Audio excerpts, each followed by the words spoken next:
زاد الرجال وحال دون مجال የቂያማ ምልክቶች ውስጥ የተጠቀሱት የዚና መብዛት፣ የኸምር መጠጣት፣ የሴቶች መብዛት የሚለው ከላይ እንደተጠቀሰው በመጥፎነት ነው ወይ የሚታየው?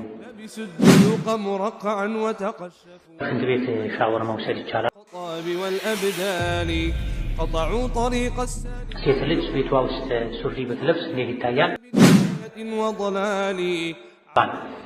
በኹጥባ መጨረሻ ላይ የሚደረገው ዱዓ አሚን ማለት እንዴት ይታያል? ሴት ልጅ የትዳር መጥቶላት ብር የለኝም ምክንያትን አድርጋ የለውም ነው የለኝም አላገባም ማለት ትችላለች ወይ? فاغتنم رحمك الله حياتك النفيسة واحتفظ بأوقاتك العزيزة. الحمد لله والصلاة والسلام على خير خلق الله محمد بن عبد الله وعلى آله وأصحابه ومن والاه. اللهم لا علم لنا إلا ما علمتنا إنك أنت العليم الحكيم. يا معلم آدم وإبراهيم علمنا ويا مفهم سليمان فهمنا وأعوذ بك اللهم أن أقول فيك ما ليس لي به علم. أما بعد ዛሬ ከምናያቸው ጥያቄዎች የመጀመሪያው ሽንት ቤት ሻወር መውሰድ ይቻላል ወይ? አዎ ይቻላል። ነገር ግን ከመነጀስ ወይም ከመነጀስ መጠንቀቅ ያስፈልጋል። ዘመናዊ ሽንት ቤቶች ከሆኑ ሽንት ቤቱ ላይ ውሃ በደንብ ማፍሰስ፣ ቦታውን ማጽዳት ያስፈልጋል እንጂ ሻወር ቤት ውስጥ ልብስ አውልቆ መታጠብ ችግር የለም። ነገር ግን ሽንት ቤት ውስጥ ከሆነ ሻወር ቤቱ ያለው ረጅም ሰዓት መቆየቱ ይጠላል። ኢነ ሃዚሂ አልሑሹሸ ሙሕተደራ፣ መጸዳጃ ቦታዎች በሸይጣን የሚጣሉ ናቸው።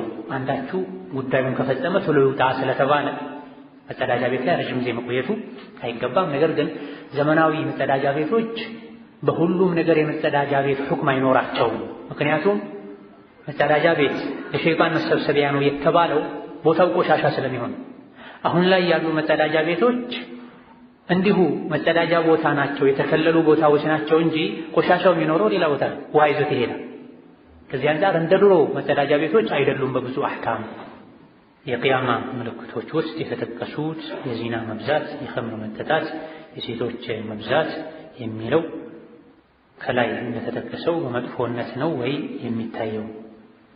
ወደ አኽር ዘመን በተጠጋም ቁጥር ጊዜው መጥፎ እንዲሆን ሰዎች ያደርጉታል። ነብዩ ሰለላሁ ዐለይሂ ወሰለም ምርጥ ዘመን ምርጥ ትውልድ እኔ ያለሁበት ከዛም ቀጥሎ ያሉት ናቸው፣ ከዛ በኋላ ሁኔታዎች እንደሚቀያየሩ እንደሚከፉ ነብይ ተናግረዋል። ኸይሩ ናሲ ቀርኒ ብለዋል። ስለዚህ የጊዜውን መክፋት በሰዎች መጥፎነት ምክንያት ጊዜው ከፍቶ ነው እንዲህ አይነት ነገሮች ይበዙት። ጊዜን በራሱ መጥፎ ጊዜ ማለት አይቻልም። ነገር ግን ሰዎች የሚሰሩትን መጥፎ ስራ አቅፎ የያዘ ከመሆኑ አንፃር ሰዎች ባጠፉት ጥፋት ምክንያት ጊዜ አንዳንዴ በክፋት ሊገለጽ ይችላል። ሴት ልጅ ቤቷ ውስጥ ሱሪ ብትለብስ እንዴት ይታያል? አጅነቢ ከሌለ ችግር የለም። አጅነቢ ከሌለ ባዕድ ወንድ ከሌለ ችግር የለም። ነገር ግን ንያዋ ከጋጠወጥ ከሆኑ ሴቶች ጋር ለመመሳሰል በእነሱ ተደንቃ ውጪ ጋጠወጥ የሆኑ ስርዓት አልባ የሆኑ ሴቶች የሚያደርጉት አምሯት ቤት ለማድረግ አምሮትን ለመወጣት ተብሎ የሚደረግ መሆን የለበትም። ከቤት ውስጥ እስካለች ድረስ ሴት ልጅ ቤት ውስጥ ሆና ስራ ስትሰራ መሸፈን ያለበትን አካል ከሸፈነች ከዛ ውጭ እንደምትሆነው መሆን አለባት፣ ሙሉ ልብስ መልበስ አለባት አይባል። ነገር ግን ከተርቢያ አንፃር አሁን ያለንበት ዘመን ከመበላሸቱ ሰዎች መስመር ከመልቀቃቸው አንፃር ሴት ልጅ ቤት ሱሪ መልበስ፣ ጠበብ ያለ ልብስ መልበስ መልመዷ ከታች ላሉ ታዳጊዎች፣ ለልጆች፣ ለታናናሾች መጥፎ መንገድን ማሳየት ሊሆን ይችላል፣ መዘናጋት ሊሆን ይችላል። ከዚህ አንፃር ላይ ከሚስ መደረጉ የተሻለ ይሆናል። ሴት ልጅ የትዳር መጥቶላት ብር የለኝም ምክንያትን አድርጋ የለውም ነው የለኝም አላገባም ማለት ትችላለች ወይ? የተጻፈው የለኝም የሚል ነው። ብር የለኝም ብላ ሴት ልጅ ብዙ ጊዜ ትዳር እንጂ አትልም። ትዳር የሚጠይቀው ወንዱ የማስተዳደር አቅም ኖሮት ነው። የለውም ብላ ከሆነ አዎ የሚያስተዳድርበት አቅም የለውም ብላ ከተረጋገጠ እምቢ ማለት አሁን ትችላለች። ነገር ግን አሁን ላይ ሰዎች የለውም የሚሉትን አይነት የለውም ማለት አይደለም። ትርፍን ነገር ነው ሰዎች የፈለጉ ያሉ። መሰረታዊ የሆነ ለጊዜው የሚያኖር ነገር ካለው አይ ማለት የለባትም። ነገር ግን ምንም ስራ ሳይኖረው ሙያ ሳይኖረው ጉልበት ሳይኖረው ራሱን በትክክል ሳይመግብ ባለቤቱን የሚሰትርበት ነገር ሳያዘጋጅ ትዳር ውስጥ እንዲገባ ሸሪዓ አይመክርም። ምክንያቱም ሐዲሱ የአብዱላህ ብን መስዑድ ሐዲስ ላይ الصحيح يا معشر الشباب من استطاع منكم الباءة فليتزوج ወጣቶች ሆይ የትዳርን ጣጣ የቻለ ያግባ ነው ያሉት ነብዩ ሰለላሁ ዐለይሂ ወሰለም። አንዲት ሴት መጣ ነብዩን ሰለላሁ ዐለይሂ ወሰለም ያግቡኝ ስትላቸው ነብዩ ዝም አሉ። ከላይ እስከ ታች አይተው ዝም አሉ። አንዱ ሰሃቢ ተነስተው እርሶ ካልፈለጓት ለኔ ዳሩኝ አላቸው። ምን አለህ አሉት ነብዩ ሰለላሁ ዐለይሂ ወሰለም።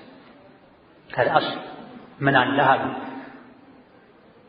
እንዲሁ እንካ ድር ያለው ሰዳላለ ምንም የለኝም ማለት ሂድ ቤት እስኪ የሆነ ነገር ፈልጋሉት። ሄዶ ፈላልጎ መጣ። ምንም ማለት ሽርጥ አለኛ ምን ያደርጋል ሽርጡ? አንተ ብትለብሰው እሷ አይጠቅማትም፣ እሷ ከለበሰችው ለአንተ አይጠቅምም።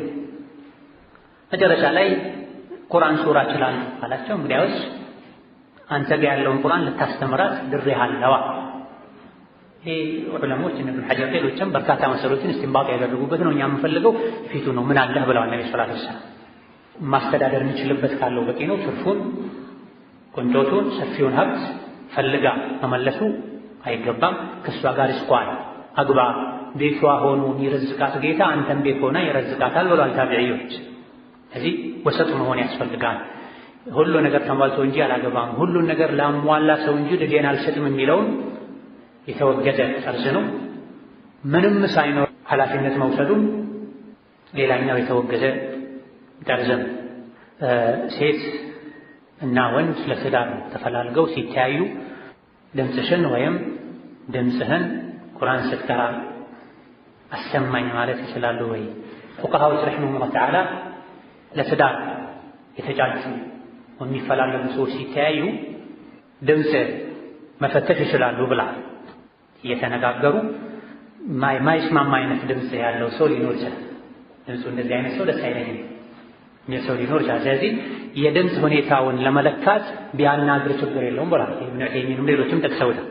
ተራ ንግግር ላይ ድምፅ መፈተሽ ከተቻለ ሙእምን ሆኑ የቁርአን ሰው ሆኑ ከባለቤቴ ቁርአን መስማት ፈልጋለሁ ብሎ ወይም ብላ የቁርአን ድምፅ ቢፈትሹ ችግር የለውም። ነገር ግን ወንድ የሴትን ድምፅ ወይም ሴት ቁርአን ስትቀራ ወንድ የሴትን ድምፅ ሲሰማ በቁርአን ጥንቃቄ ያስፈልጋል። ቁርአን እንደሌላው ንግግር አይደለም። ጉና አለው፣ ይድጋም አለው፣ ለየት ያለ ዜማ አለውና መብዛት የለበትም። አንድ ጊዜ ቢደረግ ምንም ችግር የለውም። ነገር ግን የንግግሩ ብቻ በቂ መሰረታዊ ነገር አይደለም። ቁርአን ድምፁን መስማቱ መሰረታዊ ነገር አይደለም። እንዲህ አይነት ነገር በሮችን መክፈት ለሌሎች አላህ ለማይወዳቸው ነገሮች ሰበብ ሊሆን ይችላል። በመሰረቱ ግን ካልበዛ እሱ መሰረታዊ ነገር ከሆነ ለእሷ መሰረታዊ ነገር ከሆነ አንድ ይቀራልኝ ቀረልኝ ቢሉ ችግር የለውም። ሌሎች መስፈርቶች እስከተሟሉ ድረስ በሐዲስ ላይ እንደተገለጸው የሙናፊቅ ምልክቶች 3 ናቸው። እነዚህ ምልክቶች ያሉበት ሙናፊቅ ነው ተብሏል። እኛ አላህ ይጠብቀንና እነዚህን ምልክቶች የምናይበትን ሰው አንተ ሙናፊቅ ነህ ብለን መናገር ወይንም መደምደም እንችላለን ወይ? አይቻልም። ሙዐየንን ግለሰብን አንተ ሙናፊቅ ነህ ማለት አንችልም። አላህና መልእክተኛው ሙናፊቅ እስካላሉ ድረስ በግልጽ አላህና መልእክተኛው ወገሌ ሙናፊቅ ናቸው ያላሉትን ሰው አንተ ሙናፊቅ አንልም። የግድ ካስፈለገም አንተ የሙናፊቅ ባህሪ አለብህ ማለት እንችላለን። ሁለቱ ይለያያል። ባህሪው አለብህና ነህ ሁለቱ ይለያያል። እኛ እንደታየን ላይሆን ይችላል። የሙናፊቅ ባህሪን ሰርቷል ያልነውን ሰርቶ ላይሆን ይችላል። ሳያውቀው ሊሆን ይችላል። ስለዚህ ሙናፊቅ ነህ ሳይሆን ይሄ የኒፋቅ የሙናፊቅ ባህሪ ነው ራቅ ተጠንቀቅ ልንል ፍርድ ከመስጠት ይልቅ ልናስተምር ልንመክር ይገባል። በኹጥባ መጨረሻ ላይ የሚደረገው ዱዓ አሚን ማለት እንዴት ይታያል? ይቻላል። አብዛኞቹ ፉቃሃዎች ዘንድ ይቻላል። ድምፅ ማውጣቱ እጅ ማንሳቱ ነው እንጂ ኺላፍ ያለበት ጠንከር ያለ ሰፋ ያለ ኺላፍ ያለበት አሚን ማለቱ ችግር የለም። ሱሪ መልበስ እንዴት ይታያል? ለወንድ ከሆነ ምንም ችግር የለም። ለሴት ከሆነ ነው የሚከለከለው። ልብስ በመሰረቱ አዳ ነው። ያለህበት ሀገር ላይ ሱሪ ከተለመደ ሱሪ፣ ሽርጥ ከተለመደ ሽርጥ፣ ጀለቢያ ከተለመደ ጀለቢያ ልብስ። አለባበሱ ላይ ነው እስላም ጣልቃ የሚገባው። ከቁርጭምጭሚት በታች አታድርገው፣ በጣም ጠባብ አታድርገው፣ አውራን የሚያሳይ አታድርገው። ሱሪ መልበስ አይቻልም የሚሉ ሰዎች አሉ። አንድም ደሊል የላቸው።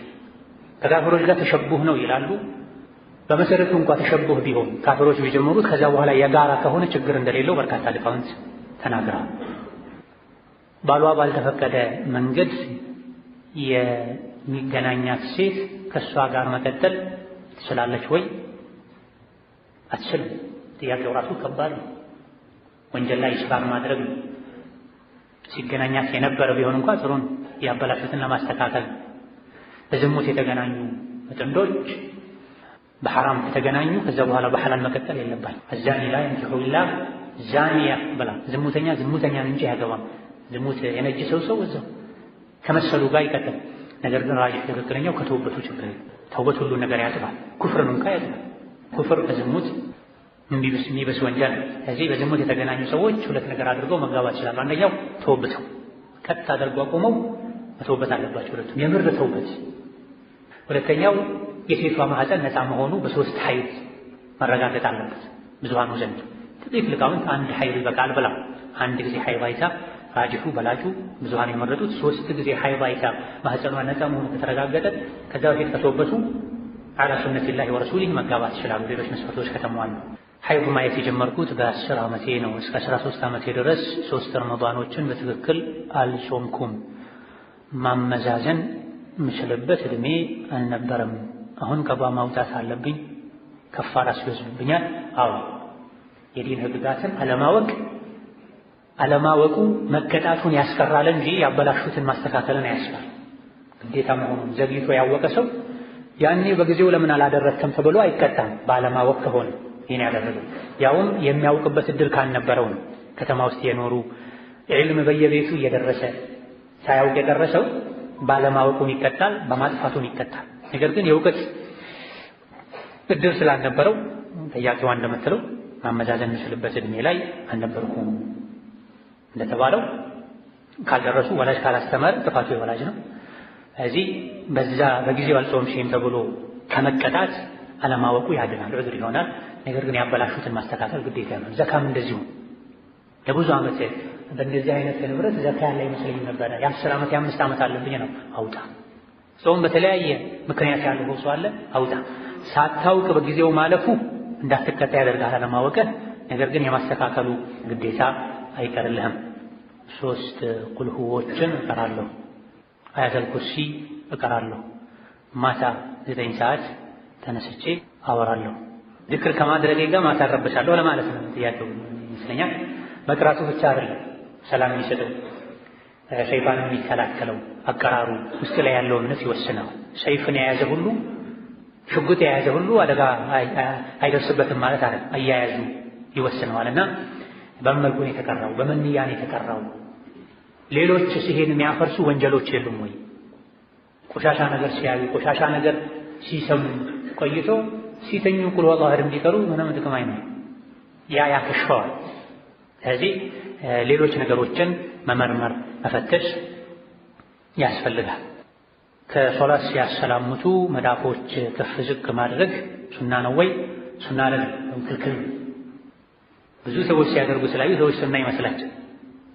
አልኢማም ሙስሊም ከጃብር ብን ሰሙራ ተቅሪበን በዘገቡት ሐዲስ ላይ ነብዩ ሰለላሁ ዐለይሂ ወሰለም አንዴ ዞር ብለው ሰሃቦችን አዩና ማሊ አራኩም ተርፈዑነ አይዲየኩም ከአነሃ አድናቡ ኸይሊን ሹምስ እስኩኑ ፊ ሶላህ ብላ አው ከማ ቃል ሰለላሁ ዐለይሂ ወሰለም ምን ነው እንደ በረገገ ጭራውን አንስቶ እንደሚጋልብ ፈረስ እጃችሁን ከፍ ዝቅ ታደርጋላችሁ ስታሰላምቱ፣ ሶላት ላይ ተረጋጉ ብላ ነብዩ ሰለላሁ ዐለይሂ ወሰለም። ስለዚህ አተህያቱ ቀርተን እስክንጨርስ ድረስ እጃችንን ሰው ጉልበታችን ላይ ሆኖ ልናሰላምት ይገባል እንጂ ብዙ ጊዜ እናያለን ሀሳብ ሁሉ ይሰጣል አሰላሙ አለይኩም ያሉ አብረው እጃቸውን ሐዲሱ ላይ እንዳሉ እንደ በረገገ ፈረስ ጭራ የሚያነሳቸው የሚያደርጋቸው ሰዎች አሉ። ሱና አይደለም፣ ቢድዓን እየተከለከለ። ሴቶች ጋር ሶፍን በተመለከተ ግማሹ ከመሃል ይጀምራል፣ ግማሹ ከቀኝ ነው የሚጀምረው ዛሬ የሚነገር ይላል። ሶፍን የቀጠለ አላህ ይቀጥለው፣ ሶፍን የቆረጠ አላህ ይቆረጠው ተብሏል። ወንጀል ሶፍ መቆራረጥ የለበትም። አቲሙ ሶፍ አልአወል ፈልአወል ብለዋል ነብዩ ሰለላሁ ዐለይሂ ወሰለም። ሶፍን የመጀመሪያውን ከዛም ቀጥሎ ያለውን ከዛም ቀጥሎ ያለውን ሙሉ ተጠጋጉ ብለዋል ነብዩ ሰለላሁ ዐለይሂ ወሰለም። ስለዚህ የፊት ሶፍ ሳይሞላ ሁለተኛ ሶፍ መፍጠር አይቻልም። የፊቱን ሶፍ ከግራ ከቀኝ ከሞላም በኋላ ወደ ሁለተኛ ሶፍ መሄድ አለብን። ካልሆነ ሁሉም በደረሰበት የሚቆም ከሆነ ወንጀለኛ መሆንን ያስከትላል። ለዓይን ናስ ተብሎ የሚሰጠኝ የሚጨስ ነገር ነበረ። እሱም ሲሰጠኝ ከሆነ ዛፍ የመጣ ነው፣ ሶሒህ ከሆነ ኪታብ የታየ ነው ተብያለሁ እና ትናንትና የሚጨስ ነገር አይቻልም ብለው ነበረ እና ይሄ እንዴት ይታያል? ሶሒህ የሆነ ኪታብ ቡኻሪና ሙስሊም ነው። ከቁርአን ቀጥሎ ሶሒህ የሆነ ኪታብ ቡኻሪና ሙስሊም ነው። ከዛ በተረፈ የእጽዋት ነጋዴዎች ሶሒህ ኪታብ ከሆነ እሱ ሰነዱ መጣራት አለበት። ብዙ የእጽዋት ነጋዴዎች ሶሒህ ኪታብ ብለው ይጽፋሉ። በዲን የተከለከለ ነው። ለፈውስ ብሎ ማጨስ ኢስላም ላይ ባዕድ ነው። ሼኹል ኢስላም ተይሚያ እንዳሉት ከክርስትና እምነት የመጣ ነው ብለው ይሄ ለዓይንና ለልክፍት ለሲሕር ለቡዳ ለመሰል ነገሮች ፈውስ ይሆናል ብሎ ማጨስ አይቻልም። ጥሩ ሽታን ለማሽተት ብሎ ዕጣንን፣ ሽቶን፣ ሰንደልን ማጨስ ይቻላል። የቡኹር ዘር ነው፣ የሽቶ ዘር ነው። ስለዚህ ጥሩ ጥሩ ነገሮችን እንዲሁ ሳሸት ደስ ይለኛል፣ ንጹህ ነገር ስለምወድ አእምሮን ስለሚያነቃቃ ኢላ ገይሪ ዛሊክ ብሎ ዕጣንና መሰል ነገር ማጨስ ይቻላል። ከቀን ጋር ሳታያይዝ፣ ከህመም ጋር ሳታያይዝ፣ በግ ከማረድ ጋር ሳታያይዝ ያለ ውዱእ ቁርአን መያዝ ይቻላል አይቻልም ወይስ እንዴት ነው? ብዙሃን የፊቅህ ሊቃውንት ዘንድ አይቻልም። አሐመቱ አህል ዒልም ጅምሁር አልፉቃሃ ዘንድ አይቻልም። ጥቂት ነጋር ቀደምቶች እና ዛሂሪ የሚባሉ የፊቅህ መንገድ የሚከተሉ ሰዎች ይቻላል የሚል አቋም አላቸው። ነገር ግን አራቱን የመዝሀብ መሪዎችን ጀምሮ ቁርአን ያለ ውዱእ አይነካምና ውዱእ መያዝ የማይችል የሚቸገር ሰው ካልሆነ በስተቀር ያለ ውዱእ ቁርአን ከመንካት መጠንቀቅ ነው። የሚቸገር ሰው ውዱእ አድርጎ ይጀምር። ከዛ በኋላ የሚታመም ከሆነ ውዱእ ይዞ መቆየት የማይችል ከሆነ ውዱእ ፈቶ ይቀራ፣ ችግር የለውም። ከተቸገሩ መስጂድ ላይ ሲገባ የሚሰገደው ተሕየተል መስጂድና የአንድ ሶላት ቅብልያ ሁለቱንም ማለትም ተሕየተል መስጂድ እና ቅብልያ ሶላት አንድ ላይ ነይቶ መስገድ ይቻላል? አዎ ይቻላል። ዋናው መስጂድ ሲገባ የሆነ ሶላት ሳይሰግዱ አለመቀመጥን የተፈለገው ለመስጂዱ ክብር ሲባል። ልክ መስጂድ ሲገባ አዳን ካለ ቅብልያን ብንሰግድ፣ ኢቃም ካለ ፈርዱን ብንሰግድ ሁለቱንም ያሳካል። ዓላማው መስጂድ ሲገቡ ሳይሰግዱ አለመቀመጥ ነው። በዚህ አጋጣሚ አለመቀመጥ ብቻ አይደለም መቆምም አይቻልም። መስጂድ ገብተው ላለመቀመጥ የሚቆሙ ሰዎች አሉ። ስህተት ነው። መስጂድ እንደገቡ መስጂድን ለማክበር መስገድን የታዘዝ ነው። ቃሉ አትቀመጡ ይበል እንጂ አትቆዩ ነው የተፈለገበት። ብዙ ሰዎች ልክ መስጂድ ገብተው መቁጠሪያ ሰዓቷን ያዩ የኢማሙን መውጣት እየጠበቁ ይቆማሉ። አትቁም፣ ስህተት ነው። ሱናው እንደገባ መስገድ። ኢማም ሳይደርስ አንደኛውን ረካ አጠናቀህ ወደ ሁለተኛ ከገባህ መሙላት ትችላለህ። አንደኛውን ረካ አጠናቀህ ወደ ሁለተኛ ሳይገባ በፊት ኢማም መጥቶ ይቃም ከተባለ ታቋርጣለህ፣ ችግር የለውም። ስለዚህ መቆሙ ከመቀመጥ አይለይም።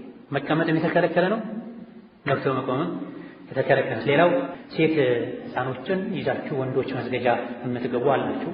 ሕፃናት ሴቶች ከሴቶች ወንዶች ከወንዶች ነው መቆምም መስገድም ያለባቸው። ሴት ሕፃንን አባት ወደ ወንዶች ይዞ ባይመጣ መልካም። ይዞ ለመምጣት ከተገደደ ሶፍ መሃል መቆም የለባትም። ምክንያቱም ሁለቱ ጂንስ የተለያየ ነው። የሴት ሶፍ ለብቻ ነው፣ የወንድ ሶፍ ለብቻ ነው። ኢማም ማሙም ካለ ኢማም ከፊት ይቆማል፣ ማሙም ቀጥታ ከኋላ ይቆማል። ሁለት ከሆኑ ሴት ካለች ከኋላ ትቆማለች። እናት እንኳን ብትሆን ሴት ልጅ ከወንድ ጋር ሶፍ ገጥማ መቆም አትችልም። ሕፃን ከሆነች ከተገደደ አንድ ዳር ጥግ ነው ማቆም ያለበት፣ ሶፉን በማትቆርጥበት መልኩ ወይም በግራ ጥግ ወይም በቀኝ ጥግ እንጂ የ6 ዓመት የ7 ዓመት የ5 ዓመት ሴት ሕፃንን ይዞ መጥቶ መሀል ላይ ማቆም የለበትም አባት። ለወንድ ሲሆን ከ7 ዓመት በታች ከሆነ ወንዱን ይቆርጣል የሚሉ አሉ። ነገር ግን ራጅሕና ትክክለኛው አይቆርጥም። የአነስ ሐዲስ ላይ ግልጽ ማስረጃ አለ።